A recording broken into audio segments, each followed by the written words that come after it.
Hello नमस्कार SSC GD soldiers सबको good morning. दोस्तों आज का जो टॉपिक होने वाला है वो आज का टॉपिक रहने वाला है आपका त्योहार यानी कि त्योहार महोत्सव तो अपन अलग से पढ़ते ही है, त्योहार महोत्सव मेले, लेकिन वो त्योहार जो हिंदू पंचांग के अनुसार, क्योंकि अभी जो हाल ही में दिल्ली पुलिस का एग्जाम हुआ उसमें रामनवमी का हर 2-3 शिफ्ट में पूछा कि रामनवमी हिंदू पंचांग के अनुसार कब मनाई जाती है। आप सब जानते हो चैत्र शुक्ल नवमी को मनाई जाती है रामनवमी। तो इस तरह से अपन जो भी त्योहार बन रहे हैं जैसे कि नववर्ष हो गया, गणगौर हो गया, रामनवमी, अक्षय तृतीया या आखा तीज और बाकी जैसे कि आगे जन्माष्टमी, राधाष्टमी, गणेश चतुर्थी, दशहरा और करवा चौथ, दीपावली और होली, तो इन सभी की अपन बात करेंगे हिंदू पंचांग के अनुसार, क्योंकि यहां से एक प्रश्न आपका पूछा जाएगा एसएससी जीडी में 100%। तो बात करते हैं नव वर्ष से प्रारंभ करते हैं। आज का अच्छा टॉपिक है, पूरा क्लास जरूर देखें आप, और अच्छा लगे वीडियो तो लाइक कर देना भाई, ठीक है। पहला अपन बात कर लेते हैं नव वर्ष की। नव वर्ष प्रारंभ कब होता है भाई? अब देखो जनवरी से, यदि इंग्लिश के अनुसार माने तो जनवरी अपना जो है जनवरी से नव वर्ष प्रारंभ होता है 1 जनवरी से, लेकिन हिंदू पंचांग के अनुसार चैत्र यानी कि मार्च अप्रैल में आता है अपना चैत्र महीना। तो मार्च अप्रैल में यहां पर अपना जो है हिंदू नववर्ष प्रारंभ होता है। होता कब है? याद रखना चैत्र और नव वर्ष अच्छा दिन है तो शुक्ल पक्ष ले लो, कृष्ण पक्ष नहीं लेना है। तो चैत्र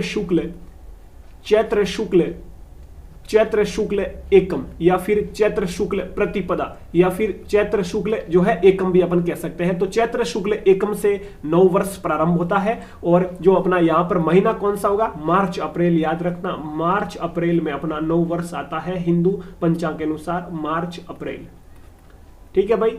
ये आपको याद रखना है चैत्र शुक्ल एकम। यहां पर कृष्ण मत लेना, शुक्ल पक्ष लेना है, चैत्र शुक्ल एकम, ठीक है। या फिर एकम को अपन प्रतिपदा भी कह सकते हैं, प्रतिपदा या फिर एकम, ठीक है। तो प्रतिपदा मतलब एकम हो गया। अगला गणगौर की बात कर लेते हैं। यह भी आपका महीना चैत्री रहेगा भाई। कौन सा महीना? चैत्र महीना। और आगे शुक्ल पक्ष, गणगौर भी अच्छा उत्सव है, शुक्ल पक्ष ले लेते हैं। और ये गणगौर यानी कि तृतीया, चैत्र शुक्ल तृतीया को गणगौर मनाया जाता है। अगला देख लीजिए रामनवमी, जो कि दिल्ली पुलिस में पूछा गया था।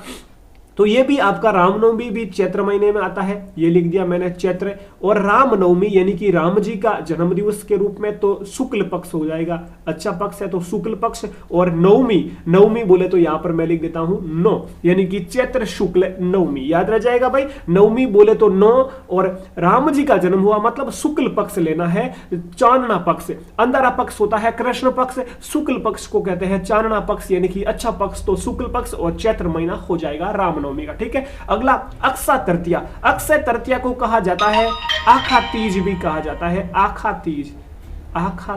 अक्षय तृतीया को आखा तीज के नाम से भी जाना जाता है। ये कब मनाई जाती है भाई? तो दोस्तों ये आपके वैशाख शुक्ल, देखो आका तीज यानी कि इस जो है मुहूर्त में या इस पक्ष में ज्यादातर हजारों बाल विवाह होते हैं, यानी अबूझ सावा भी इसे कहा जाता है। तो ये वैशाख कौन सा मंथ हो जाएगा भाई? वैशाख का मंथ कहलाएगा। यहां पर मैं लिख देता हूं वैशाख। और अच्छा पक्ष है, शादी के लायक है तो शुक्ल पक्ष ले लेते हैं, वैशाख शुक्ल। और तृतीया बोले तो यहां पर मैं लिख देता हूं तृतीया, याद रह जाएगा। अक्षय तृतीया बोले तो तृतीया पक्ष कौन सा? शुक्ल और वैशाख का महीना, इसे कहा यहां पर देखा, अब आगे लिख देता हूं अबूझ सावा। इसे अबूझ सावा भी कहा जाता है, अबूझ सावा मतलब ब्राह्मण को पूछने की जरूरत नहीं है कि भाई अच्छा मुहूर्त बताओ शादी के लिए, ये अबूझ सावा है। और यहां पर विवाह का एकमात्र अबूझ सावा इसे कहा जाता है। हजारों बाल विवाह होते हैं इस दिन, हजारों बाल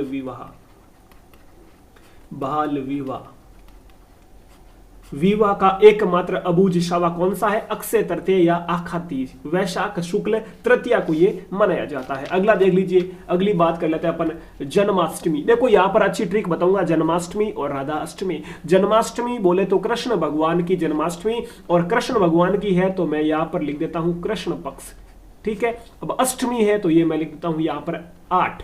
देखो आधा क्यों अपना हल तो हो गया। अब याद रखो, देखो कृष्ण है तो कृष्ण आ गया, पक्ष कृष्ण, और अष्टमी 8 आ गया। अब भाद्रपद महीना अपन को भादवे का लेना पड़ेगा। भाद्रपद महीना कौन सा भाई? हिंदू पंचांग के अनुसार भाद्रपद अच्छा महीना है। यहाँ पर देवता के काफी मेले जो है भरे जाते हैं और जन्म दिवस भी है। तो भाद्रपद कृष्ण अष्टमी। ठीक है, अब राधा जी की बात कर लेते हैं। तो राधा जी को कृष्ण पक्ष, या तो कृष्ण जी की कृष्ण पक्ष थी, राधा जी को अपन शुक्ल पक्ष में, तो ये लिख दिया मैंने शुक्ल पक्ष, और ये 8 का 8 अष्टमी का अष्टमी, और ये भाद्रपद का भाद्रपद। यहाँ पर चेंज किया हुआ भाई, सिर्फ और सिर्फ जो है महीना चेंज हुआ, कृष्ण पक्ष यहाँ पर आपको शुक्ल पक्ष लेना है, बाकी भाद्रपद अष्टमी याद रखना है। ठीक है, दोनों याद हो गए आराम से। अब बात करते हैं गणेश चतुर्थी की।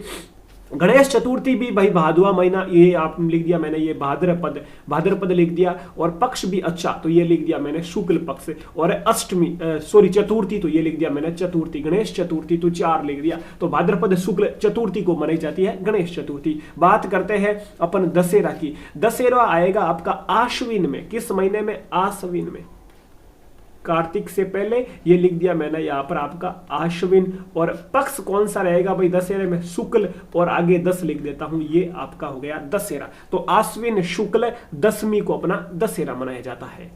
तो यहां पर याद रखना आश्विन शुक्ल दशमी। आगे बात करते हैं अपन दीपावली और होली की। तो दशहरे के बाद आगे चलते हैं अपन, अगला आता है करवा चौथ। तो दिवाली से पहले करवा चौथ मनाई जाती है। तो करवा चौथ यानी कि कार्तिक, क्योंकि दीपावली आ चुकी है तो कार्तिक मंथ ले लेते हैं अपन,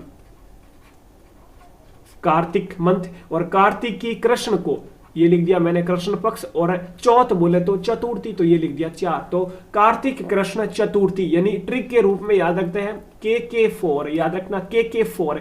करवा चौथ कब मनाई जाती है भाई? कार्तिक कृष्ण चतुर्थी को करवा चौथ मनाई जाती है, और KK4। ठीक है, आगे दीपावली की बात कर लेते हैं। दीपावली भाई किस महीने में? तो ये भी आप सबको पता है, कार्तिक मंथ में, और कार्तिक की अमावस्या या पूर्णिमा, तो अमावस्या, क्योंकि जो है कृष्ण पक्ष है, तो कृष्ण पक्ष की लास्ट दिन कौन सा हो जाएगा? अमावस्या, ये लिख दिया मैंने अमावस्या। ठीक है, आगे होली। तो होली किस माह में भाई? फाल्गुन माह में, फाल्गुन मंथ में, ये लिख दिया मैंने फाल्गुन, आराम से याद होगा, कोई लोड नहीं लेना, फाल्गुन। और इसमें जो है ये शुक्ल पक्ष में, तो शुक्ल का लास्ट महीना कौन सा है? पूर्णिमा, ये लिख दिया मैंने यहाँ पर पूर्णिमा, याद हो गया। तो फाल्गुन पूर्णिमा को तो आपकी होली मनाई जाएगी, और फाल्गुन जो है कार्तिक अमावस्या को आपकी दीपावली, और कार्तिक कृष्ण चतुर्थी ये आपकी हो जाएगी करवा चौथ। ठीक है, तो बाकी जो भी मैंने बताया देखो आपके सब दिमाग में बैठ गए। भाद्रपद, यहाँ पर भाद्रपद कृष्ण है, यहाँ पर भाद्रपद शुक्ल है, भाद्रपद शुक्ल चतुर्थी को गणेश चतुर्थी, दशहरा आश्विन शुक्ल दशमी को। बाकी रामनवमी वाला दिल्ली पुलिस में 2-3 शिफ्ट में 2-3 दिन पूछा, याद रखना। तो बाकी भी आपको याद करके जाना। अब ऐसे जेडी में अपनी तैयारी अच्छे से करके जाना, क्योंकि भाई कोई भी अपना हिंदू जो है ये इनमें से कई बार पूछा जा सकता है। ठीक है, तो ये थी आज की छोटी सी क्लास। उम्मीद करता हूं एक प्रश्न आपका यहाँ पर पक्का हो गया है। अभी तक यदि यूट्यूब चैनल सब्सक्राइब नहीं किया तो पुलिस परीक्षा, जो कि सिर्फ पुलिस के लिए, जो डिफेंस के लिए, जो SSC GD के लिए, तो इनके लिए बना है अपना स्पेशली पुलिस परीक्षा यूट्यूब चैनल। क्लास अच्छी लगी लाइक जरूर करें, अपना ख्याल रखें। जय हिंद, जय भारत।